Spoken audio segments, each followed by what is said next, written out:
Ito na po ang guide mga ka-explorer papuntang gym. Zone 1 po tayo mga ka-explorer. Exit B, straight lang po. Tapos sa dulo, left side. Ayan mga ka-explorer. Baba po tayo sa hagdan. Tapos mag right side po tayo. Ayan mga ka-explorer. Tuloy-tuloy lang po ang paglalakad mga ka-explorer. Basta sa Chungon Street lang po tayo mga ka-explorer. Hanggang makita po ninyo ang Quezon City. Yellow na building po siya mga ka-explorer. At ang gilid niyan, left side, Puhoy Street po mga ka-explorer. Ayan, sundin nyo lang po ang aking video. At sa dulo po niyan, makikita po ninyo ang blue overpass mga ka-explorer. Akyat lang po kayo. At sa dulo, right side, baba po kayo mga ka-explorer. Straighten nyo lang po. Yan ang long street mga ka-explorer.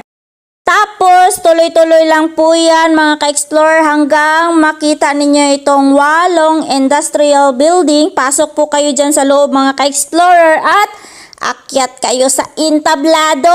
Andyan na po yung elevator mga ka-explorer. Nasa 3rd floor po yung gym mga ka-explorer. At paglabas po ninyo ng elevator, nasa harap na po mismo ang gym mga ka-explorer. Ayan.